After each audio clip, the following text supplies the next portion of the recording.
امام علی مقام نے فرمایا تھا مثلی لا یبایع مثلہ، مجھ جیسا اس جیسے کی بیعت نہیں کر سکتا، کمپیریزن تو ہے ہی نہیں۔ آپ اصل میں نکلے تھے دین اسلام کی قدروں کو بچانے، جو مدینہ میں حضور نے ریاست قائم کی تھی، میثاق مدینہ، حجت الوداع، مواقات مدینہ، وہ ڈیمالش ہو رہا تھا۔ خلافہ اعلیٰ منہاج النبوہ کا ریوائول چاہتے تھے، جو سیدنا علی ریفارمز لانا چاہتے تھے، مالک اشتر کو خط لکھا تھا، وہ ساری ڈیمالش ہو گئی۔ یعنی امام کا نظریہ قرآنی تھا، نبوی تھا، چونکہ سیاست جو ہے اسلام سیاست سے الگ نہیں ہے، ایک گھر کی سیاست ہے، نفس کی ہے، ایک سیاست مدن ہے، معاشرے کو، نظام حکومت کو کیسے چلانا ہے۔ اگر اس کو نکال دیں، قرآن میں پورے کا پورا موجود ہے، تو پھر جو دین کا تصور مسجد تک رہ جاتا ہے۔ تو امام دین کے کلی تصور کو بچانے آئے تھے، سیاسی قدروں کو بھی بچانے آئے تھے، معاشرتی قدروں کو، قانونی کو اور معاشی قدروں کو بھی۔ کیسے دیکھتے ہیں اس پیغام کو؟ دیکھیں، ایک جامع میسج تھا، جس طرح ابھی شاہ صاحب نے بھی فرمایا، اور بالکل انہوں نے جامع طریقے سے اس کو، مفصل طریقے سے اس کے اوپر روشنی ڈالی۔ ہر آپ کا جو بھی شعبہ ہے، یہ اس کے لیے ایک میسج تھا، ایک غلط اور صحیح میں جو تمیز تھی وہ سکھانا مقصد تھا۔ وہ کیا ان کے لیے ضروری تھا کہ وہ باہر نکلتے اتنی مشکلات اٹھاتے، ساتھ ان کی فیملی بھی تھی، انہوں نے ہر شعبے کو ایک میسج دیا کہ آپ نے حق اور سچ کے ساتھ کھڑا ہونا ہے۔ اس وقت بھی تو طاقتور تھا نا، یزید بڑا طاقتور تھا، وہ چاہتے تو اس کی بیعت کر لیتے۔ تو کیا میسج تھا؟ میسج یہی اس کرتے تو اس کا ہر غلط کام اس کو انڈورسمنٹ کے مترادف ہو جاتا۔ بالکل، تو وہی انڈورسمنٹ، تو دیکھیں وہ میسج تھا نا میرے لیے، آپ کے لیے، ہم سب کے لیے، کہ چاہے کوئی دودھ میں پانی ڈال رہا ہو، چاہے کوئی الیکشن کے اندر ووٹ چوری کر رہا ہو، چاہے کوئی فارم 47 پہ حکومت بنا رہا ہو، جو بھی ایسے اقدامات ہیں، آپ نے ان کو انڈورس نہیں کرنا۔ امام مظلوم نہیں تھے، امام جو ہے وہ جنت کے سردار ہیں، وہ چاہتے تو ان کو دنیا میں کسی چیز کی کمی تھی؟ نہیں، کوئی کمی نہیں۔ انہوں نے یہ سبق دیا تھا کہ بھائی آپ نے غلط کو غلط کہنا ہے۔ تو اگر یہ ہم بیسک سی چیز، بیسک سا پرنسپل اپنا لیں۔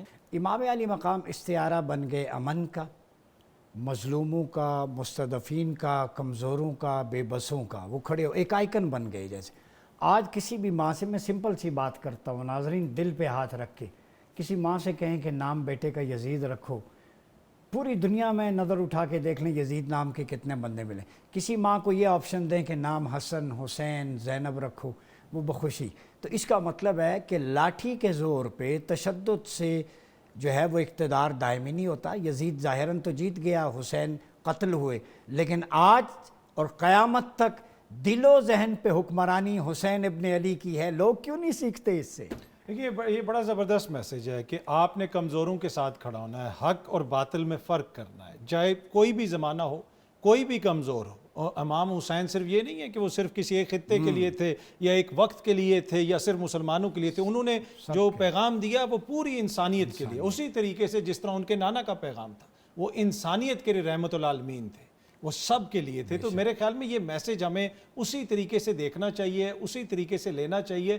لیکن بڑا کویسچن مجھے ابھی بھی وہ نظر آتا ہے کہ یہ اچھی اچھی باتیں دیکھیں ہم ہر موقع پہ کرتے ہیں، بالکل بچپن سے میں سنتا آ رہا ہوں، لیکن میں اور آپ ابھی اگر باہر نکلیں تو وہ حسین جن کی ہم ہر محرم میں ان کا جو ہے غم بھی مناتے ہیں، ان کے نانا کا دن بھی مناتے ہیں، ان کی احادیث بھی پڑھتے ہیں، سبیلیں بھی لگاتے ہیں، ہم جمعے بھی پڑھتے ہیں، لیکن پورے اسلام آباد میں آپ کو آج بھی خالص دودھ نہیں ملے گا۔ کیا یہ وہ پیغام؟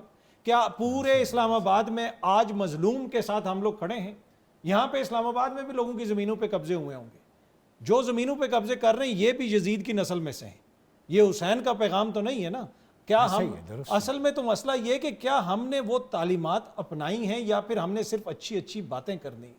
ہم نے مظلوم کا ساتھ دینا ہے یا نہیں دینا؟ حسین کا جو پیغام تھا وہ یہ تھا کہ طاقتور سے تم نے مروب نہیں ہونا، جس طرح ابھی یہاں پہ پہلے بھی فرمایا گیا، اگر طاقتور کوئی غلط بات کہتا ہے تو آپ نے آگے سے اس کو نو کہنا ہے۔ ہم وہ نہیں کر رہے، ہم یہ ساری اچھی اچھی باتیں کر رہے ہیں، لیکن ہماری جو سوسائٹی ہے یہ تضادات کا مجموعہ ہے۔ یہاں پہ جو مظلوم ہے اس کے ساتھ ظلم ہو رہا ہے، یہاں پہ جو آپ کے حکمران ہیں ان کی چھوٹی چھوٹی سرجریاں بھی باہر کے ملک میں ہوتی ہیں۔ حسین جو ہے نا، وہ کیا آپ سمجھتے ہیں کسی عام خاندان میں سے تھے؟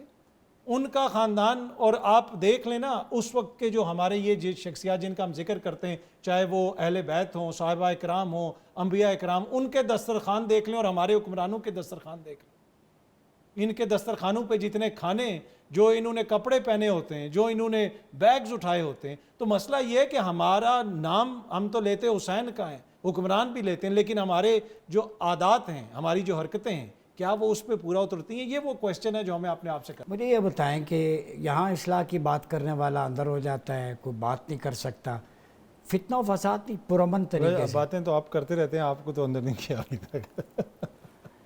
اچھا جی، یہ تو آپ کی وجہ سے آپ کی کرم نوازی ہے، محبت ہے آپ کے ساتھ۔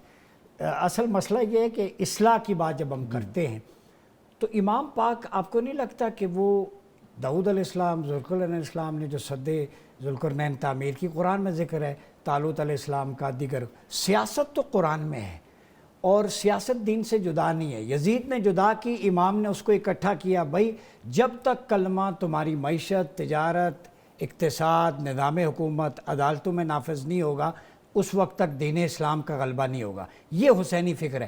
آج کلمہ پاکستان کی پارلیمنٹ میں تو ہے، مگر ایوان سے غائب ہے، سینٹ سے غائب ہے، عدالتوں سے غائب ہے، تھانے میں اسلامی طرز کے مطابق نہیں ہوتا۔